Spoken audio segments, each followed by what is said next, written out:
Bonjour les amis, c'est un plaisir pour moi de partager ce moment avec vous, dans le but d'aller plus loin ensemble. Aujourd'hui, nous allons nous entretenir à propos de cœurs brisés.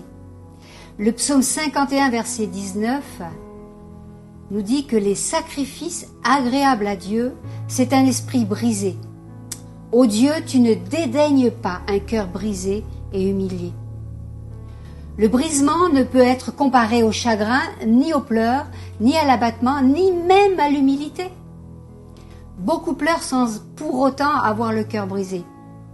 Beaucoup qui mentent à la face de Dieu et gémissent, mais qui ne sont nullement brisés en esprit et en vérité.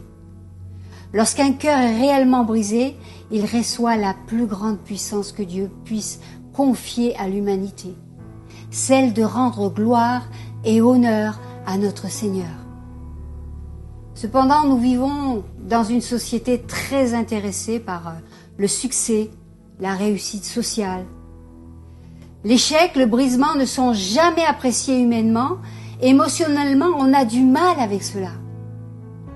Pourtant, le brisement fait partie de la vie. Et c'est au sein de ce brisement que Dieu a le pouvoir de mettre en évidence ce qui est beau. Oui, à partir de cœurs brisés. Regardez, pour avoir un épi de blé, il est nécessaire qu'un grain de blé éclate pour sortir du sol. C'est bien ce que nous dit Jean 12 au verset 24. En vérité, je vous le dis, si le grain de blé tombé en terre ne meurt pas, il reste seul. Mais s'il meurt, il porte beaucoup de fruits. Le fruit qu'il porte, c'est le résultat d'une mort. Regardez, un poussin, c'est le résultat d'une coquille brisée. Un cheval a besoin d'être dompté, voire brisé dans sa puissance, avant de répondre aux morts et à la voix de son maître.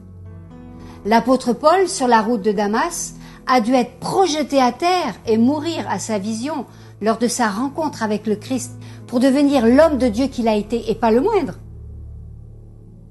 Paul a été mis face à sa folie et il se relève brisé. Et quelque temps après, il va déclarer que les buts personnels ne sont que des ordures. Waouh, ce sont des paroles. Paroles fortes, mais tellement vraies. Philippiens 3:8 nous dit « Je considère même tout comme une perte à cause du bien suprême qu'est la connaissance de Jésus-Christ, mon Seigneur. À cause de lui, je me suis laissé dépouiller de tout et je considère tout cela comme des ordures afin de gagner Christ. » Un cœur brisé, c'est le résultat d'un travail de Dieu en nous. Le but étant que le caractère de Christ puisse s'exprimer librement à travers notre comportement, notre potentiel, nos dons. C'est pourquoi il est nécessaire d'être débarrassé de tout désir d'indépendance et de confiance en nous-mêmes. Après tout, qui sommes-nous pour vouloir agir sans Dieu ou en son nom en agissant dans un chemin de propre volonté? Cependant, être brisé n'implique pas le passage au travers d'une terrible épreuve. D'ailleurs, beaucoup traversent des drames sans pour autant se rapprocher de Dieu.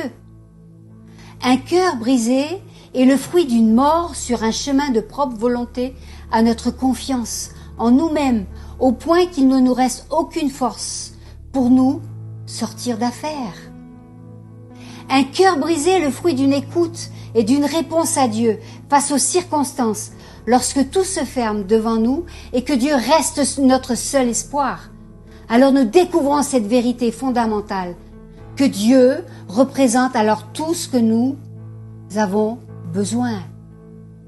En vérité, la puissance divine est à la disposition de ceux qui ont enfin cessé de vouloir tout accomplir par leur propre force ou de poursuivre leur but personnel.